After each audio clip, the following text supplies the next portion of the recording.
What's up, Disney Mirrorverse community? It's your boy Eeaassyynow, and we have some patch notes on what's to come in Disney Mirrorverse in the very near future.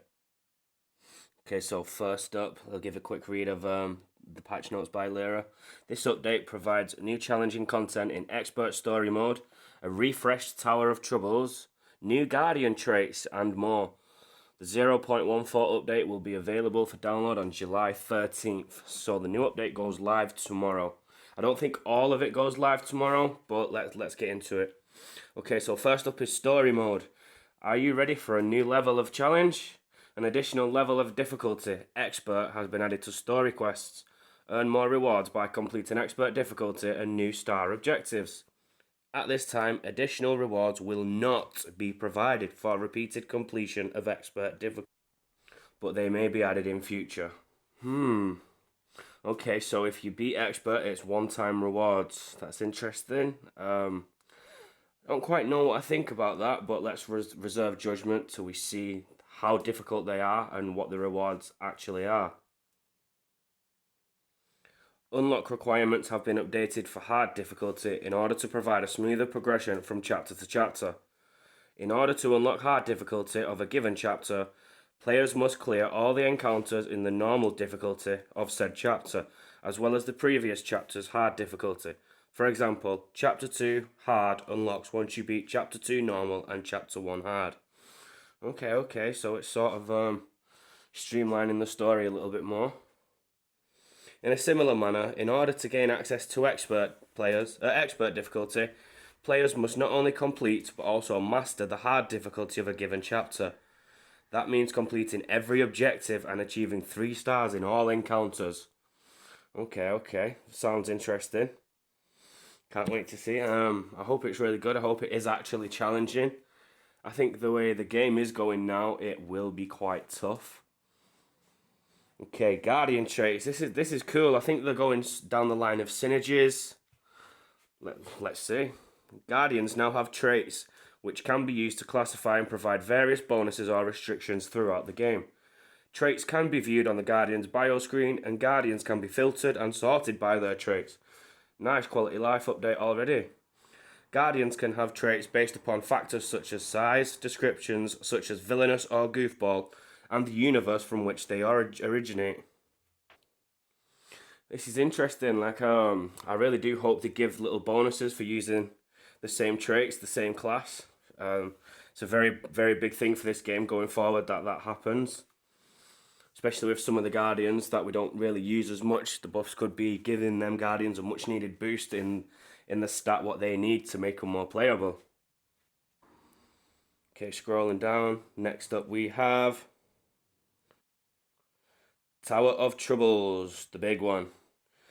Earn rewards and work your way through the most challenging version of the Tower of Troubles yet. Oh damn! Experience completely new encounters that take advantage of the new Guardian trait system and introduce encounter buffs that will test your skills in unique and exciting ways. The refreshed Tower of Troubles will begin on July 21st. Okay, so the date today is the 12th. 9 days. 9 days that goes live. That's good news. It's going to be harder than it was, which means hopefully all the bigger players won't be hitting the final floor straight away. But on the flip side, hopefully the final floor is actually completable this time. Hope they haven't made it like impossible on purpose. I like the part where it says complete new encounters and take advantage of the new Guardian's trait system. I hope they bring that into it. Like you must use villainous on this floor. That'd be cool. Okay, big dungeon update chapter here. I'm just going to go through these bullet points and then say what I think about them just after them, if there's anything to note. Please note that some of these changes below may have already gone live for all players before the 0.14 update is released. So some of you guys might have these. I know I don't, so I have 1 or 2. When taking the exit at the end of a floor, the danger meter is reduced. Yep, that happens. When teleported onto an exit or boss node, tap no to take the exit or fight the boss. Haven't noticed this one personally yet. When moving on to a boss node, players now have a choice to lock themselves into the final battle or to continue exploring. Nice, that's what we've been asking for. There's nothing worse on the final floor, especially if there's 4 artifacts. Taking the wrong path and getting stuck in the boss fight, losing a lot of points, wasting energy. Random encounters will be less likely to be the same as the recent encounter, so more variety in the battles, much needed. At one point, if you got a 2-wave encounter, it was literally aerial on that final floor every time. Just got boring, so they are trying to spice it up. Invisibility scrolls are new items that prevent the dungeon meter from increasing due to movement for a certain number of steps. That's nice, less battles. Useful for the bigger floors. These will be initially available from the dungeon store. Ooh, let's see how expensive they're going to be. I can't see that one sitting well with the community. But as long as they're not ridiculously priced, yeah, I don't think that's going to go down well. The dungeon store will be revamped to be 8 offers with smaller increases in cost between each offer, future events only. Now what do they mean by this? The increase in cost between each offer. Oh right, yeah, okay, so the 4 packages that we have, they're going to be revamped to 8 packages with hopefully less orbs of an increase. So again, provided they keep it the same, like 500 orbs being the max package, I could see that being very well and more people actually spending orbs on them. But we also do need a new method to get orbs for the free-to-play players as well, otherwise they're not going to. Chest of Chance may now decrease or increase the danger meter, future events only. It's a nice addition, very risky, gives that risk factor to the chests again. Each role-based event will have some encounters and buffs specific to the role of that event. Don't know what to make of that one. Okay, Guardian updates. Mr. Buzz Lightyear, has your day arrived? Let's read on.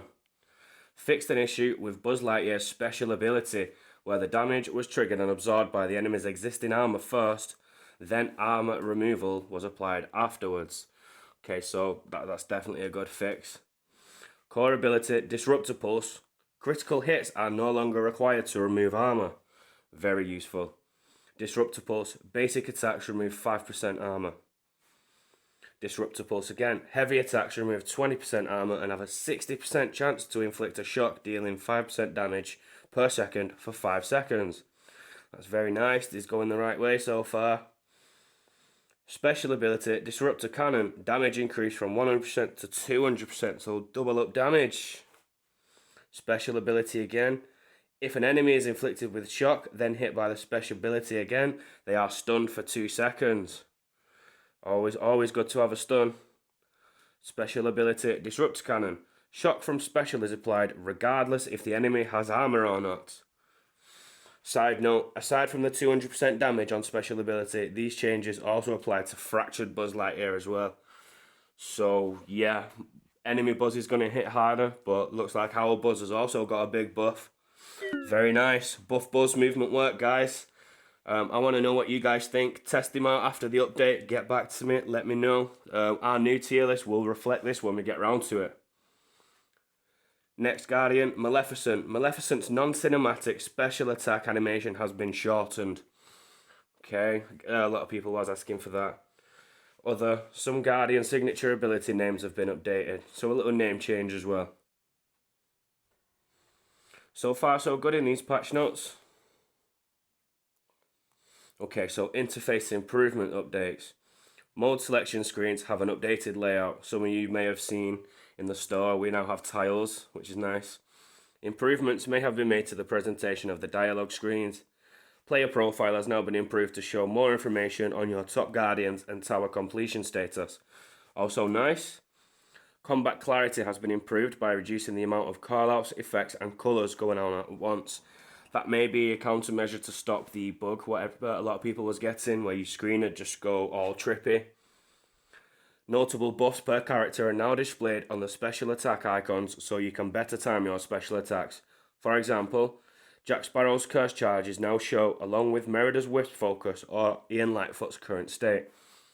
Good to know, so more visibility on the buffs what you're using. You may not have to pause and manual click to look at all the buffs and debuffs. Another thing to check. When a special attack is disabled for any reason, that reason is displayed with a text callout or an icon representing why. Okay, so some clarity if you get interrupted, and what did it, who did it, so maybe next time you can plan better to counter that and actually get your ultimate off. The current list of star objectives can be accessed in the pause menu for reference. Improved communication of when a specific encounter has buffs or restrictions active. Okay, so yeah, that one's pretty self-explanatory. Various other visual and interface improvements. Okay, so it's so far so good still. It's all steps in the right direction. One of the better patch notes that's been released so far. I'm looking forward to it. The next updates and improvements. Even more. This is lengthy notes. The damage mitigation from blocking in a heavy attack has been removed. So basically you don't take chip damage. Rapunzel, Oogie Boogie, Aladdin, Ursula, Scar and Hercules have had a bit of an aim assist added to their specials to help reduce misses. Very nice, very nice. I mean, providing you can still get away from enemy ones, but yeah, it's always... There's nothing worse than with a Rapunzel building up all your stacks, because usually it's one time an encounter and just missing. Or like you'll time it perfectly and you'll do the special and then the enemy, the random AI just does a slight dodge. They rarely do it, but it does happen. So that's nice, that's very nice. Fixed an issue preventing melee guardians from targeting destructibles effectively. That's also good too. Like you could stand with an aerial and keep hitting one of those buffs on the floor, and the chroma stones, and it just takes a long time. It takes far too long, and you don't want to waste a special on those. Objectives and their presentation in-game have been updated. Daily objectives now appear as a list of 9 objectives every 24 hours, which are the same every day, instead of a new one determined at random every 8 hours. Alright, okay, yeah, so you just have a checklist of 9, just go through them, knock them out one at a time, and then refresh every 24 hours. That's better. Much easier to do, much better for people who don't have much time as well. They could maybe jump on, do 5 and then do 4 later when they get in, instead of waiting every couple of hours for them to like come up one at a time. Progression towards objectives now track across all steps of the objective chains. Previously, for example, progress for some achievement objectives would only count towards the current objective step and would start over with the next part of the chain. As a result of this change, players' progress towards their current objective may appear further than those in the rest of the chain, as it wasn't possible to retroactively count progress before this change was put into effect. Okay, so for this one, what I think they've done, because it keeps popping up on my screen quite obnoxiously all the time, it's probably a new small bug. For example, the daily objectives one. See, I don't really do many of these. I think I was on like the 6th part of the quest. So now it shows me how many I have to do to hit like quest 10. So I think you may be able to claim them, like what the steps would have been, 7, 8, 9, and 10. But overall, you'll be working towards one big number. So I don't know if some guys prefer that. I don't know if you want the smaller broken up ones. But that's what we're getting. Certain talent books which are not collectible and are not used for talent upgrades are now removed from the game. Oof. I mean, there's a lot of books that we have that we don't really ever use. I'm not quite sure how in-depth they've gone with that. Guess we'll find out. Fixed an issue preventing displaying the conversion of gem fragments to full gems when completing dailies. Changed the opportunity choices in the Topaz Gem Daily to be relevant to support guardians. Wait, what? Change the opportunity choices in the Topaz Gem Daily to be relevant to support. Okay. Reduce the number of required guardians of the same role in hard gem dailies from 3 to 2. Change the names of very hard and extreme difficulties to expert and master respectively for all modes. Okay, so new wording. New event quests now have auto victory enabled on encounters after earning 3 stars. Yes, finally. That's probably one of the best news for me, guys, because I've been busting ass all the way through this event, the Hades event, and I've been manualing every day. I've not missed a day. And although it's easy, it's tedious, and this just makes it so much better. I'm really happy with that one. Bug fixes, performance optimizations, and grammar fixes. Okay, so all in all, guys, I think this is it's a pretty good update. I'm going to be able to get one-time rewards in the story for those who will be jumping straight into expert mode. Brand new tower. Always interesting. Make sure you get on Discord. I'll type it in on Reddit. We like to have little competitions, and we all share tips and guidance to see how we can take on certain nodes, just to make it a little bit more interesting in towers. The new Guardian traits, these are going to be great for discussion points, team building. Might even make an infogram on the best teams when they come out, who to use, who counters who. Yes, it's shaping up to be some interesting stuff. And then yeah, all of the other stuff, we're going to like to test Buzz out again. Hopefully he moves more up on the tier list to an actual usable Guardian. And then a lot of these interface improvements. Any questions that I can maybe answer for you, drop them in the comments section. Don't forget to leave a like and a sub. My next video will be the end of this current event. It looks like I'm going to hit the 40k, guys, so I'll be opening all 40k's worth of crystals, completing both skill trees, and seeing what we get from the crystals. Until that time, though, take it easy, and I'll see you next time. Thanks for watching, guys. Bye-bye.